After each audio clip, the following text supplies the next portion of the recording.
students, welcome to Political Science class 8. Today we are going to study the remaining part of the lesson, the Indian Constitution. നമ്മൾ ഇന്ന് Indian കോൺസ്റ്റിറ്റ്യൂഷൻ്റെ key features ആണ് നമ്മളിന്ന് പഠിക്കാൻ പോകുന്നത്. അപ്പം 5 key features ഉണ്ട്. ഏതൊക്കെയാണ്? Federalism, parliamentary form of government, separation of powers, fundamental rights and secularism. Okay, അപ്പോൾ നമ്മളിന്ന് ഈ ഫീച്ചേഴ്സിൻ്റെ ഇൻട്രഡക്ഷൻ പഠിക്കുന്നു. അതിനുശേഷം നമ്മൾ ഓരോന്നും ഡീറ്റെയിൽസ് ആയിട്ട് പഠിക്കും. ഓക്കെ, ഇപ്പം നമ്മൾ കഴിഞ്ഞ ക്ലാസ്സിൽ വാട്ട് ഈസ് എ കോൺസ്റ്റിറ്റ്യൂഷൻ എന്ന് പഠിച്ചു. കോൺസ്റ്റിറ്റ്യൂഷൻ എന്താണ്? A written document in which we find rules that are formulated through consensus is called a constitution. അല്ലേ, എഴുതപ്പെട്ട ഒരു ഡോക്യുമെൻറ്റിനെയാണ് അല്ലേ, അതായത് ചർച്ചകളിലൂടെ എഴുതപ്പെട്ട ഒരു ഡോക്യുമെൻ്റാണ് കോൺസ്റ്റിറ്റ്യൂഷൻ എന്ന് പറഞ്ഞത്. ഇനി അടുത്ത ഏതാ പഠിച്ച? Define the term ideal.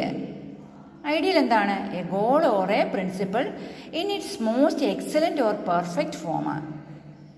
Okay, then next define tyranny, the cruel and unjust use of power or authority. Okay, when was constituent assembly was founded? The constituent assembly was founded in 1946. Okay, then the Indian state has a dash form of government, democratic form of government. Okay, ഇതെല്ലാം നമ്മൾ കഴിഞ്ഞ ക്ലാസ്സിൽ പഠിച്ചതാണ്. Okay, what do you understand by monarchy? Monarchy is a form of government in which final authority rested with the king. Okay, ഇതെല്ലാം നിങ്ങൾ ഓർക്കുന്നുണ്ടല്ലോ. ഇനി നമുക്ക് ഇത് ഇന്ത്യൻ കോൺസ്റ്റിറ്റ്യൂഷൻ്റെ കീ ഫീച്ചേഴ്സാണ് നമ്മളിപ്പോൾ പഠിക്കാൻ പോകുന്നത്. Okay, by the beginning of the 20th century, the Indian national movement had been active in the struggle for independence from British rule for several decades. അപ്പം നമുക്ക് ഇന്ത്യൻ നാഷണൽ മൂവ്മെൻറ്റിനെ കുറിച്ച് അറിയാമല്ലേ? സ്ത്രീകളും പുരുഷന്മാരും ബ്രിട്ടീഷ് റൂളിനെതിരെ പോരാടിയ മൂവ്മെൻറ്റിനെയാണ് Indian national movement എന്ന് നമുക്കറിയാം. അതിൻ്റെ ഫലമായിട്ടാണ് നമുക്ക് സ്വാതന്ത്ര്യവും ലഭിച്ചതും. Okay, during the freedom struggle, the nationalists had devoted a great deal of time to imagining and planning what a free India would be like. അപ്പം ഫ്രീഡം സ്ട്രഗിൾ നടന്നുകൊണ്ടിരിക്കുന്ന ടൈമിൽ ആണെങ്കിലും കുറേ ആൾക്കാരൊക്കെ ചേർന്ന്, അല്ലെങ്കിൽ അതിൻ്റെ പ്രധാനപ്പെട്ട ആൾക്കാരൊക്കെ കൂടി ചേർന്ന് നമ്മുടെ ഫ്രീ ഇന്ത്യ എങ്ങനെ ആയിരിക്കണം, അതായത് അതിൻ്റെ ഡിസിഷൻസൊക്കെ എങ്ങനെയാണ് എടുക്കേണ്ടത്, റൂൾസ് ആൻഡ് റെഗുലേഷൻസ് എന്തൊക്കെ ആയിരിക്കണം, അങ്ങനെയുള്ള കാര്യങ്ങൾക്ക് വേണ്ടി അവർ ഈ ഫ്രീഡം സ്ട്രഗിൾ നടന്നുകൊണ്ടിരിക്കുന്ന ടൈമിൽ തന്നെ അവർ സ്റ്റാർട്ട് ചെയ്തതൊക്കെ എങ്ങനെയാണ് ചെയ്യേണ്ടതെന്ന് അവർ സ്റ്റാർട്ട് ചെയ്തിരുന്നു. Under the British they had been forced to obey rules that they had very little role in making.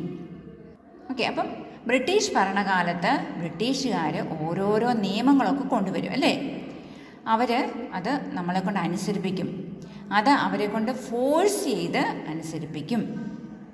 Okay, the long experience of authoritarian rule under the colonial state convinced Indians that free India should be a democracy in which everyone should be treated equally and be allowed to participate in government. അപ്പോൾ ഈ കഠിനമായ സാഹചര്യത്തിൽ ജീവിച്ചിരുന്നതുകൊണ്ട്, അതായത് free ആയിട്ടുള്ള ഇന്ത്യയിൽ എല്ലാവരും ഈക്വലായിരിക്കണം അല്ലേ എന്നാണ് അവർ തീരുമാനിച്ചത്. എല്ലാവരും ഈക്വലായിട്ട് ട്രീറ്റ് ചെയ്യണം. Okay, what remained to be done when was to work out the ways in which a democratic government would be set up in India and the rules that would determine its functioning. അപ്പോൾ ഒരു ജനാധിപത്യ രാജ്യമാണല്ലേ, അപ്പോൾ ഇവരുടെ മനസ്സിൽ എങ്ങനെ ഒരു ജനാധിപത്യ രാജ്യമാണ് ഉണ്ടായിരിക്കേണ്ടത് അല്ലേ, അതിന് എന്തൊക്കെ റൂൾസാണ് കൊണ്ടുവരേണ്ടത് എന്നൊക്കെ, അതായത് റൂൾസും എന്തൊക്കെ റൂൾസ് കൊണ്ടുവന്നാൽ മാത്രമാണ് ഒരു ജനാധിപത്യ ഇന്ത്യ ആകാൻ പറ്റൂ എന്നൊക്കെ അവർ തീരുമാനിച്ചു. Okay, this was done not by one person but by a group of around 300 people who become members of the Constituent Assembly in 1946 and who met periodically for the next 3 years to write India's Constitution. അപ്പോൾ ഇങ്ങനെ ഒരു തീരുമാനം എടുക്കുന്നതിന്, അതായത് 1-2 പേര് മാത്രമായിരുന്നു ഉണ്ടായിരുന്നത്, അല്ല 300 പേര് ചേർന്നാണ് ഈ തീരുമാനം എടുത്തത്.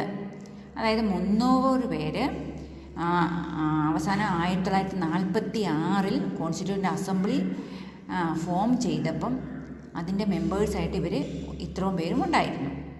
ഇന്ത്യക്ക് സ്വാതന്ത്ര്യം കിട്ടിയതിന് ശേഷം, അതായത് 1946 കഴിഞ്ഞ് ഒരു 3 വർഷം ഇവർ തമ്മിൽ മീറ്റ് ചെയ്തിരുന്നു. Okay, these members of the constituent assembly had a huge task before them. അപ്പോൾ ഈ കോൺസ്റ്റിറ്റ്യൂവൻ്റ് അസംബ്ലിയിലെ മെമ്പേഴ്സിന് വലിയൊരു ടാസ്ക്കാണ് ചെയ്യാനുണ്ടായിരുന്നത്. കാരണം the country was made up of several different communities who spoke different languages, belonged to different religions and had distinct cultures. അപ്പം നമ്മുടെ വളരെ ഡൈവേഴ്സായ ഉള്ളൊരു രാജ്യമല്ലേ, അതായത് പല ഭാഷകൾ, പല കമ്മ്യൂണിറ്റിയിലുള്ളവർ, പല മതത്തിൽപ്പെട്ടവർ, പല കൾച്ചറിലുള്ളവർ, അപ്പോൾ ഒരുപാട് ഡൈവേഴ്സ് ഉള്ളൊരു കൺട്രിയാണ് നമ്മുടെ കൺട്രി. അങ്ങനെയുള്ള ഒരു കൺട്രിക്ക് വേണ്ടിയിട്ട് കോൺസ്റ്റിറ്റ്യൂഷൻ തയ്യാറാക്കുന്നത്, അതായത് ഈ കോൺസ്റ്റിറ്റ്യൂവൻ്റ് അസംബ്ലി മെമ്പേഴ്സ് വളരെ ഡിഫിക്കൽട്ടായിട്ടുള്ള ഒരു കാര്യമാണ്. Okay, also when a constitution was being written, India was going through considerable turmoil. അതുപോലെ തന്നെ ഈ കോൺസ്റ്റിറ്റ്യൂഷൻ എഴുതിക്കൊണ്ടിരിക്കുന്ന സമയത്ത് തന്നെ വളരെ വലിയൊരു കലാപം നടന്നുകൊണ്ടിരുന്നു, അല്ലേ? അതിനെക്കുറിച്ചാണ് നമ്മളിപ്പോൾ പറയാൻ പോകുന്നത്. Okay, the partition of the country into India and Pakistan was imminent.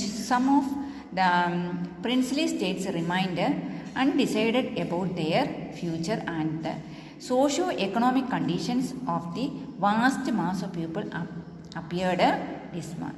അപ്പം ഇൻഡിപെൻഡൻസ് ലഭിച്ചതിന് ശേഷമുണ്ടായ ഏറ്റവും വലിയ കലാപം എന്ന് പറഞ്ഞാൽ എന്താണ്? ഈ പാർട്ടീഷനാണ്, അല്ലേ? അപ്പം നമ്മുടെ രാജ്യം പാകിസ്ഥാനുമായിട്ടുള്ള ഒരു വിഭജനം എന്ന് പറയുന്നത് വളരെയധികം പ്രശ്നമുള്ള ഒന്നാണ്. അതുകൊണ്ട് തന്നെ മിക്ക സ്ഥലത്തേക്കുമുള്ള ഈ ഡിസിഷൻസ് എടുക്കാനുള്ള ഒരു കൺട്രോള് നഷ്ടപ്പെട്ടു. അല്ലെങ്കിൽ ആ സ്ഥലത്തെ തീരുമാനമൊക്കെ ആരാ എടുക്കേണ്ടത്, അതിനെ ബേസ് ചെയ്ത് ഒരുപാട് പ്രശ്നങ്ങളൊക്കെ ഉണ്ടായി. ആ ടൈമിലാണ് all of these issues played on the mind of the members of the constituent assembly as they drafted the constitution. ആ ടൈമിലാണ് നമ്മൾ കോൺസ്റ്റിറ്റ്യൂഷൻ തയ്യാറാക്കുന്നത്. ഈ ഇഷ്യൂസൊക്കെ മനസ്സിൽ കണ്ടുകൊണ്ടാണ് കോൺസ്റ്റിറ്റ്യൂവൻ്റ് അസംബ്ലി മെമ്പേഴ്സൊക്കെ കോൺസ്റ്റിറ്റ്യൂഷൻ തയ്യാറാക്കിക്കൊണ്ടിരുന്നത്.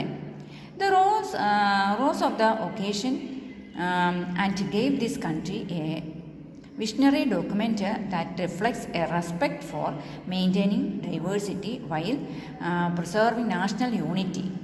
അപ്പം അതുകൊണ്ട് തന്നെ ഈ സാഹചര്യത്തിൽ നിർമ്മിച്ച ഈ കോൺസ്റ്റിറ്റ്യൂഷൻ അല്ലെങ്കിൽ ഈ ഡോക്യുമെൻ്റ് കൂടുതലായിട്ടും ഇവിടുത്തെ ഡൈവേഴ്സിറ്റിയെ റെസ്പെക്റ്റ് ചെയ്തുകൊണ്ടുള്ളതാണ്.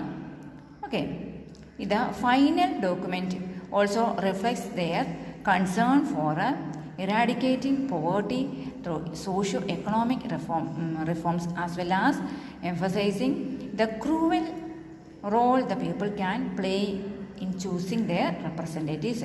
അപ്പം എല്ലാവരെയും ഈക്വലായിട്ട് കൺസിഡർ ചെയ്തുകൊണ്ട് നിർമ്മിച്ച ഒരു ഡോക്യുമെൻ്റാണ് ഇത് നമ്മുടെ ഈ കോൺസ്റ്റിറ്റ്യൂഷൻ എന്ന് പറയുന്നത്. അതായത് ഈ ഡോക്യുമെൻ്റ് ഫൈനലൈസ് ചെയ്ത ടൈമിൽ പോലും എങ്ങനെയാണ് നമ്മുടെ രാജ്യത്തു നിന്ന് പോവേർട്ടിയെ തുടച്ച് നീക്കാൻ സാധിക്കുന്നത്, അതുപോലെ തന്നെ സാധാരണക്കാർക്ക് അവരുടെ റെപ്രസെൻറ്റേറ്റീവ്സിനെ ചൂസ് ചെയ്യുന്നതും നല്ലൊരു ഗവൺമെൻറ് ഫോം ചെയ്യാനുമൊക്കെ സാധിക്കുന്നത്, അങ്ങനത്തെ കാര്യങ്ങളൊക്കെ ചിന്തിച്ചുകൊണ്ടാണ് ഫൈനൽ ഡോക്യുമെൻ്റ് പോലും സെറ്റപ്പ് ചെയ്യുന്നത്. Okay, list below are the key features of the Indian constitution.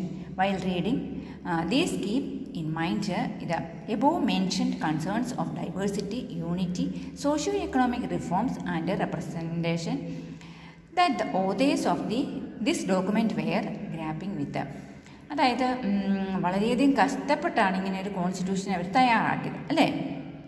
Okay, try and understand the way in which they try to balance these concerns with their commitment to transferring transforming independent India into a strong democratic society. അപ്പം എത്രമാത്രം കഷ്ടപ്പെട്ടാണ് independent ഇന്ത്യയെ വളരെയധികം strong ആയിട്ടുള്ളൊരു ജനാധിപത്യ രാജ്യമാക്കി മാറ്റിയിട്ടുള്ളതെന്ന് ഈ ഫീച്ചേഴ്സൊക്കെ വായിക്കുമ്പോൾ നമുക്ക് ഇനി മനസ്സിലാകും. ഓക്കെ, ഇനി നമുക്ക് ഈ കീ ഫീച്ചേഴ്സ് ഇനിയിപ്പോൾ പഠിക്കാൻ പോകുന്നു. അത് നമുക്ക് അടുത്ത ക്ലാസ്സിൽ പഠിക്കാം. ഓക്കേ.